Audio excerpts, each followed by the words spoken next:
Coforge जिसकी अभी हम चर्चा कर ही रहे थे, आज भारी भरकम पिटाई हुई है, फ्राइडे को भी हुई थी। जरा कुछ समझते हैं बाजार का क्या मानना है इस फंड रेजिंग को लेकर, कंपनी पर वो क्या कह रहे हैं, ये रिएक्शन क्यों इतना सिवियर आया है। आइए कुशल के पास चलते हैं। कुशल, क्या चल रहा है कोफोर्ज में, बाजार क्या मान रहा है इस समय? देखिए, यहाँ पर सबसे इम्पॉर्टेंट चीज़ है 16 तारीख की इनकी जो बोर्ड बैठक हुई थी फंड रेजिंग पर, उसमें क्यूआईपी के जरिए इन्होंने फैसला लिया है कि 3200 करोड़ रुपए जुटाते हुए नजर आएंगे।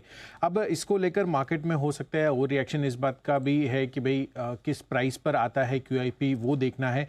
साथ साथ overall as an IT company थोड़ी सी एक्सपेक्टेशंस ये बन जाती है कि भाई आमतौर पर आईटी कंपनियों के पास काफ़ी बड़ा कैश बैलेंस रहता है और उनको कोई फंड जुटाने की बहुत ज़्यादा ज़रूरत नहीं पड़ती है। बट उसके बाद जो बोर्ड मीटिंग हुई 16 तारीख के बाद 17 तारीख को फिलिप कैपिटल की भी एक रिपोर्ट आती हुई दिखी है इस चीज़ पर ही, और यहाँ पर उनकी रिपोर्ट के हिसाब से ऐसा लग रहा है कि आज जो रिएक्शन आ रहा है वो एक ओवर रिएक्शन भी हो सकता है। रीज़न मैं आपको बता दूँ, एमएनए या फिर कर्ज या फिर दोनों जो है एमएनए करने के लिए या फिर कर्ज कम या पूरी तरह से खत्म करने के लिए, ये दो ऑब्जेक्टिव हो सकता है कि कंपनी जो है इस पूंजी जुटाने के बाद फोकस में लाती हुई नजर आए।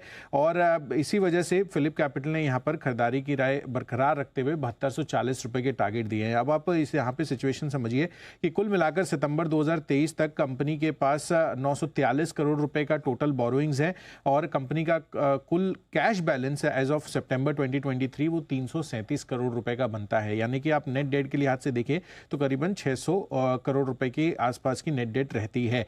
अब ये क्यूआईपी के जरिए 3200 करोड़ अगर जुटा लेते हैं तो इनके पास लगभग 2600 करोड़ रुपए का और further cash balance, net cash balance बचने वाला है। अब इसके जरिए आगे चलकर मार्जिन एग्रेटिव अगर ये एमएनए करते हैं बड़े स्केल पर, क्योंकि कंपनी का विजन ऑलरेडी यहां पर था कि $2 बिलियन के रेवेन्यू माइलस्टोन पर ये पहुंचना चाहते हैं, यानी कि 16,000 करोड़ के पार इनका रेवेन्यू फिगर हो सकता है, ऐसे एक्सपेक्ट करके चल रहे हैं अगले 4 से 5 सालों में। तो उसके लिए जो 15 से 19% की ग्रोथ की रिक्वायरमेंट है वो होनी जरूरी है। अभी आप देखिए तो रन रेट FY23 का लगभग 8,000 करोड़ रुपए के रेवेन्यू का था, तो यहां से दोगुना इनको ये सफर तय करना है, जिसके लिए इनऑर्गेनिक ग्रोथ की भी जरूरत होगी। तो ऐसी एक्सपेक्टेशंस लगाई जा रही है कि अगर मार्जिन एक्रेटिव एमएनए हो जाता है और साथ साथ आगे के लिए जो लक्ष्य है इनके रेवेन्यू फ्रंट पर वो ये अचीव करना चाहते हैं तो इनके पास कैश बैलेंस भी होना चाहिए। तो 2600 करोड़ रुपए का क्यूआईपी के बाद इनके पास कैश बैलेंस बचता हुआ नजर आएगा। अब इसका कैसे यूटिलाइज करते हैं, क्या प्राइस पर आता है,